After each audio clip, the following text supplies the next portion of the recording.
మన ప్రభు అయిన యేసుక్రీస్తునందున్న దేవుని ప్రియులందరికీ ఉదయకాల సమయాన హృదయపూర్వకమైన శుభములను తెలియజేస్తున్నాం.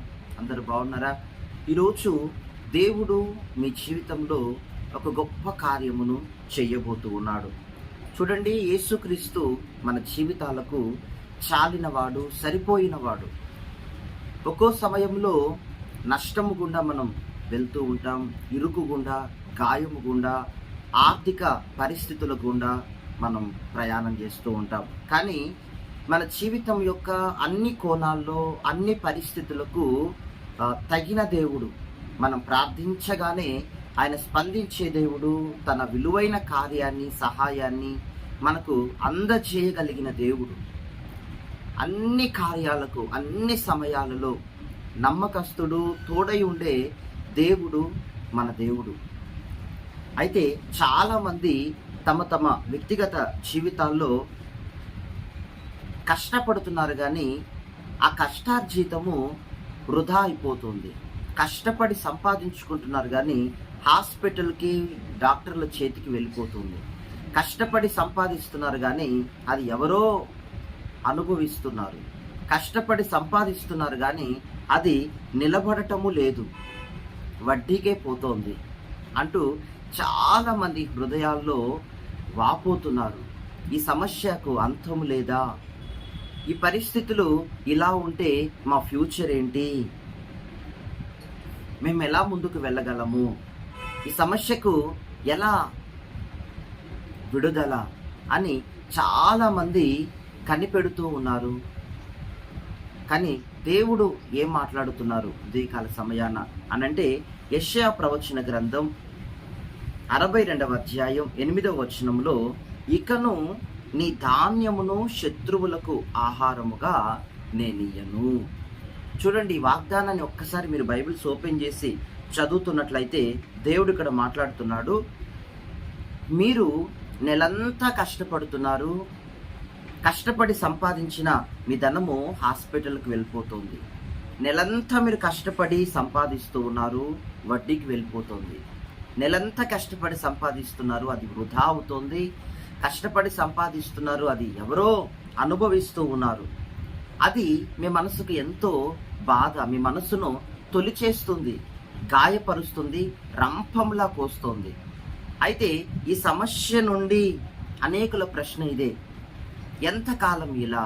ఈ సమస్యకు పరిష్కారం ఏంటి అని ఆలోచిస్తూ వాపోతూ ఉన్నారు.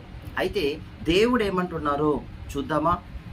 యెషయా గ్రంథం 62:8 వచనంలో ఈ వాగ్దానం చూడండి. ఇకను నీ ధాన్యమును శత్రువులకు ఆహారముగా నేను ఇయ్యను. ఎవరు మన శత్రువు?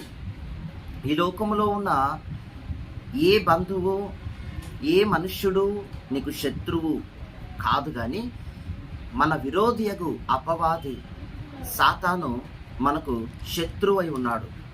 ఆ శత్రువైన వాడు మనుష్యులలో ఉండి మన ధనమును ఎత్తుకొని పోతూ ఉంటాడు. అందుకే యేసుక్రీస్తు అన్నారు, అపవాది సాతానుడు వాడు ఎటువంటి వాడు అనంటే, వాడు దొంగ, హంతకుడు, నాశనానికి వచ్చేవాడు.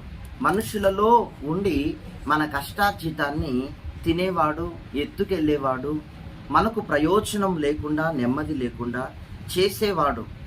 అయితే ఈ అపవాది బారి నుండి వీని ద్వారాన్ని మనం మూసివేయాలా? వీని పన్నాగాలను మనం పసిగట్టాలా? వీని ద్వారాలను మూసివేయాలా? వీడి అనుచరులు మన జీవితంలో ఏ ఏ కోణాల్లో మన డబ్బుని, మన సంపాదనను నిలవకుండా తినివేస్తూ ఉన్నారో, ఆ ద్వారాన్ని ఈరోజు మనం వాగ్దానం ద్వారా వినబోతున్నాం. ఆ ద్వారాన్ని మూసివేయాలి. అప్పుడు దేవుడు మీ జీవితంలో పనిచేయటం ప్రారంభిస్తాడు.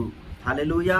చూడండి, బైబిల్ గ్రంథంలో ఈ సందర్భాన్ని మనం చూస్తున్నట్లయితే, ఇది గిద్యోను కాలంలో ఇజ్రాయేలు ప్రజలు ఆ దేశమందున్నవారై వారు పంటను సాగు చేస్తారు.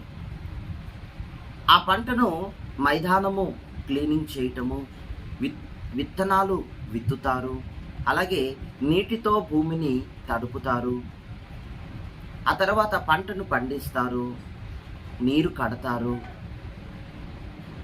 స్టార్టింగ్ నుండి ఎండింగ్ వరకు ఆ పంటనంతా కాపు కాస్తారు. కానీ ఆ పంట చేతికి వచ్చే టైంలో పక్క దేశం నుండి శత్రువులు వీరిని ముట్టడి వేసి బెదిరించి వీరందరినీ తరిమి వేసి ఆ శత్రువులైన వాళ్ళు ఈ పంటనంతా కూడా వెహికల్స్లో లోడ్ చేసుకొని వెళ్ళిపోతూ ఉంటారు. ఎందుకు అనంటే దేవుడే ఇక్కడున్న దేవుని ప్రజల్ని శత్రువులకు అప్పచెప్పాడు. ఎందుకు అనంటే దేవుని ప్రజలు దేవుణ్ణి వెదకట్లేదు, వాక్యానికి లోబడటలేదు, దేవుని సన్నిధిలో ప్రార్థించటలేదు. వారికి ఇష్టం వచ్చినట్లుగా వారు ముందుకు సాగుతూ ఉన్నారు. అందుకే దేవుడు అంటూ ఉన్నాడు, ఇప్పటి వరకు శత్రువుల చేతికి మిమ్మల్ని అప్పచెప్పాను, కానీ ఇక మీదట ఏ మనుష్యుడు ఏ శత్రువుకు నేను మీ ధాన్యమును ఆహారముగా నేను ఇయ్యను అంటూ వాగ్దానం చేస్తాడు. ఒకానొక రోజు మా దగ్గరికి ఒక అతను వచ్చాడు.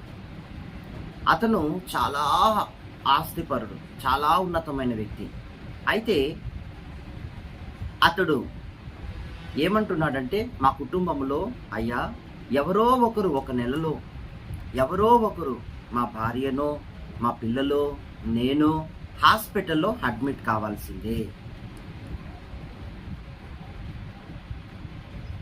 ఒకరి తర్వాత ఒకరికి క్లియర్ అయిపోయింది, పర్వాలేదు బాగుంది అని అనుకున్న టైంలోనే మరొకరు అడ్మిట్ కావాలి, మరొకరు హాస్పిటల్కి వెళ్ళాలి, మరొకరు ఇలాగా నెలలో చూయించటము, సంపాదించిన కష్టార్జితం అంతా కూడా దానికి వృధా అయిపోతుంది, ఏం మిగలట్లేదు. ఆయన ఎంతో బాధపడి మా కొరకు ప్రార్థిస్తారా, ఈ సమస్య వల్ల మేము నలిగిపోతున్నాము, నెమ్మది లేదు అని అన్నప్పుడు ఆ రోజు మాతో ఉన్న దైవజనులు వారికి చెప్పిన మాట ఏంటంటే, మా పాస్టర్ గారు వారికి చెప్పిన మాట ఏంటంటే, మీరు కుటుంబ సమేతంగా ప్రార్థన చేయటం నేర్చుకోవాలి. ఉదయం సాయంకాలం ఒక్క 20 నిమిషాలు మీరు కుటుంబ ప్రార్థన చేయటం, 2 పాటలు పాడుకొని దేవుడు మీ పట్ల చేసి ఉన్న కార్యాలన్నిటినీ కూడా సంభాషించుకుంటూ తలంచుకుంటూ ఆ తర్వాత తలా ఒకరు కుటుంబంలో ప్రార్థిస్తూ 20 నిమిషాలు కుటుంబ ప్రార్థన మీ ఇంట్లో జరగాలి అని అన్నప్పుడు అతను వెంటనే అన్నాడు, అయ్యో అయ్యా అలా మాకు కుదరదే, నేను చేసే డ్యూటీలో 3 రకాలుగా 3 షిఫ్ట్లకు నేను వెళ్ళాలి, ఉదయం మధ్యాహ్నం సాయంకాలం, నాకు కుదరదే. అప్పుడు మా పాస్టర్ గారు అన్నారు, మీరు హాస్పిటల్కి వెళ్తే అక్కడ ట్యాబ్లెట్లు రాసి 3 పూట్ల ఇవి కంపల్సరీ వాడాలి అని అన్నప్పుడు మీరు పనికి వెళ్లకుండా ఉంటారా, ఆగిపోతారా అని అన్నప్పుడు ఖచ్చితంగా ఉండి హెల్త్ చూసుకొని పనికి మానేసి హెల్త్ చూసుకొనే మరి ట్యాబ్లెట్లని డాక్టర్స్ ఇచ్చిన వాటిని ఫాలో అవుతాము అని అన్నాడు కదా. అయితే మీరు పనికి వెళ్తూనే మీకున్న సమయంలోని పొద్దున 20 నిమిషాలు, సాయంకాలం 20 నిమిషాలు కుటుంబంలో మీరు ప్రార్థించడం ప్రారంభించాలి. ఒక్కో సమయంలో మీరు లేకపోయినా కుటుంబంలో ఉన్న పిల్లలు, మీ భార్య, వారు ప్రార్థించాలి. మీరున్నప్పుడు మీరు అందులో జాయిన్ అవ్వాలా. ఇలాగ మీరు కుటుంబ ప్రార్థన చేయండి అని చెప్పారు. అయితే వారు ప్రార్థన చేయించుకొని వెళ్ళారు. 2 నెలల తర్వాత మరలా వచ్చి ప్రార్థన మందిరంలో కనపడ్డారు. అయ్యా ఎలా ఉన్నారు అడిగారు పాస్టర్ గారు.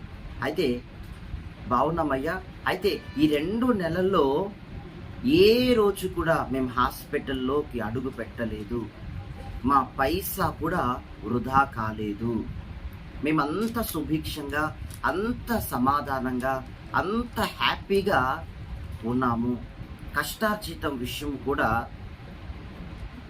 మాకు బాధ లేదు అని చెప్పారు. దేవుని బిడ్డ, ఈరోజు దేవుడు నీతో మాట్లాడుతున్నాడు. నువ్వు కష్టపడుతున్నావు, కానీ నువ్వు కష్టపడి నెలసరి వచ్చే నీ సంపాదనను ఎవరో ఎత్తుకెళ్ళిపోతున్నారు. దుష్టుడు హాస్పిటల్స్ కానీ, దుష్టుడు వడ్డీకి నీ అమౌంట్ అంతా గట్టించి నిన్ను కేవలం ఒట్టి చేతులతో నిరాశపరునిగా నిన్ను మార్చేస్తున్నాడు. కానీ ఆ దుష్టుని నువ్వు చెరపట్టాలి, ఆ దుష్టుని బంధించాలి.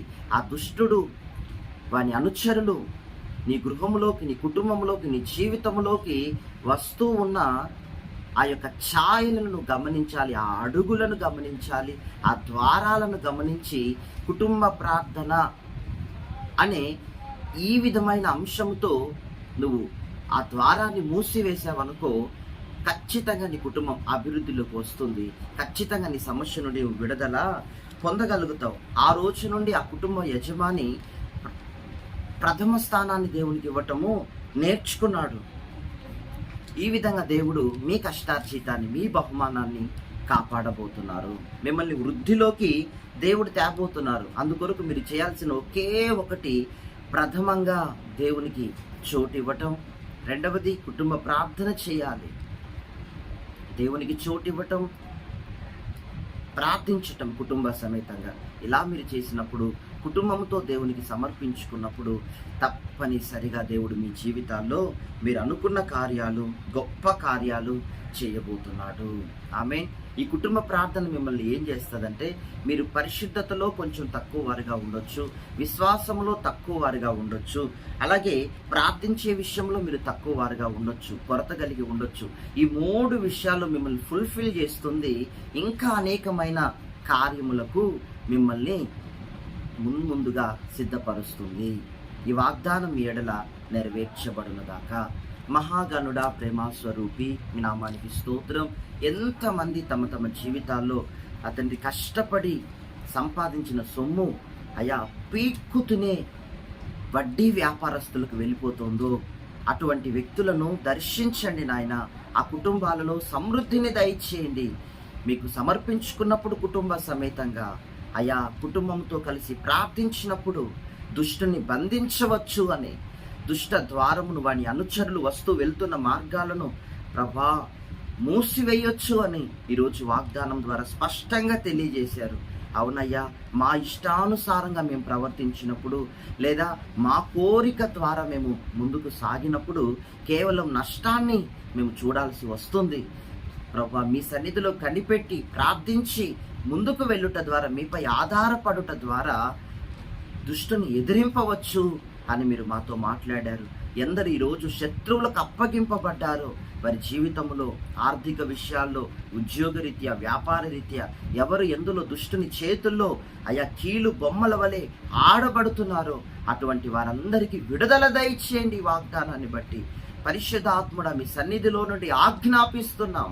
వారి పట్ల బలమైన కార్యాన్ని, అద్భుతాన్ని చేయండి, ఆశ్చర్య కార్యాన్ని చేయండి, ఆశ్చర్యపరచండి. ఈరోజే ఇది నెరవేర్చండి. ఏకీభవించిన బిడ్డలందరి కన్నీళ్లు తుడిచి గొప్ప సంతోషం, ఆనందముతో నింపండి. యేసు ప్రశస్త నామములో ప్రార్థిస్తున్నాం తండ్రి. ఆమేన్. God bless you. ప్రభు మిమ్మల్ని ఈ రీతిగా ఆశీర్వదించబోతున్నాడు. అనేకులకు షేర్ చేయండి, సబ్స్క్రైబ్ అవ్వండి. పరిశుద్ధ ఆత్మదేవుడు మీ ఫలాన్ని మీకు ఆశీర్వాదముగా ఇచ్చునుగాక. ఆమేన్.